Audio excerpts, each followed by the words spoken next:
Hi everyone, on Derby Day, Saturday, June the 7th, ITV covering all 5 races. I think the matters have been complicated with all the rain we've had in the area over the last few days. I'm expecting it to be much on the softer side and made our selections with that in mind, all sponsored now by Priced Up Bet. We start off with our daily nap. This goes in the 135. The 1 mile Group 3 Diamond Stakes, and I think Docklands here at around about 2-1 with Priced Up Bet is a standout contender. Now Harry Eustace, his trainer, is very much a young person to follow over the next few seasons. He definitely knows what he's doing. He's got some very nice young horses, and this useful performer I thought shaped really well despite a very expensive defeat on his seasonal reappearance at Ascot in April. If you watch that run back, he travelled very strongly and powerfully like the best horse in the race, perhaps ridden with a shade of overconfidence, but he bumped into a very resolute and improving rival in Sardinian Warrior, who has since come out and run an absolute screamer in defeat in France in warm company. I think that is good form, and the icing on the cake for Docklands, the recent rain we've had, will suit him, and I don't think it'll suit his rivals. He ran a blinder on heavy ground at Longchamp last May. He should have won. He was an unlucky loser there. He's got loads of ability. Epsom should suit him. Hopefully they'll go a reasonable pace and he'll be able to come through late on the bridle. I think he's quite an exciting horse. He's the sort of horse who could take hand in Group 2 and Group 1 company in these mile races over the next few weeks.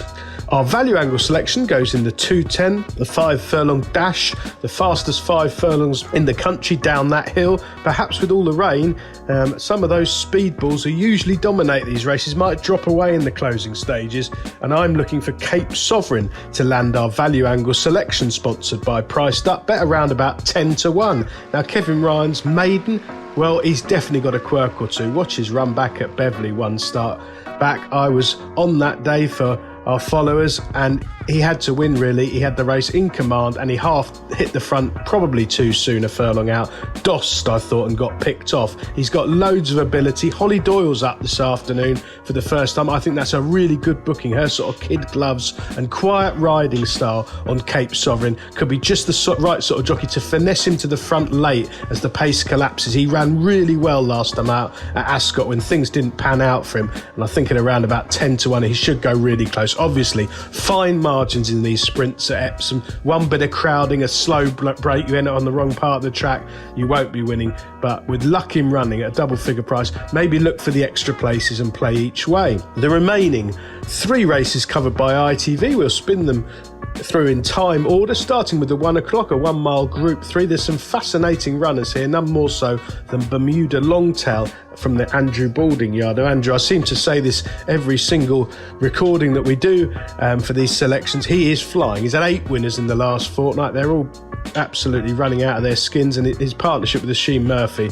has been so profitable over the last year or so, and this one was a real eye-catcher on her turf debut at York last time out, finishing with running left in the tank under a very patient ride from rear. I think these conditions obviously are going to be a lot softer. It's an unknown, so small stakes perhaps, but that does apply to all of her rivals, and she's open to plenty more improvement than most of these.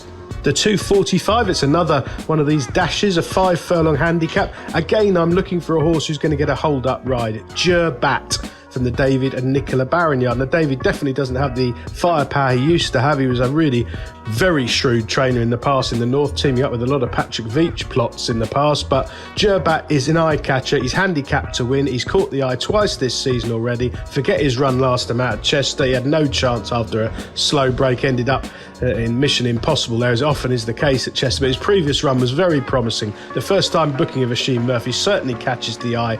They'll go a right strong gallop. The rain's helped him.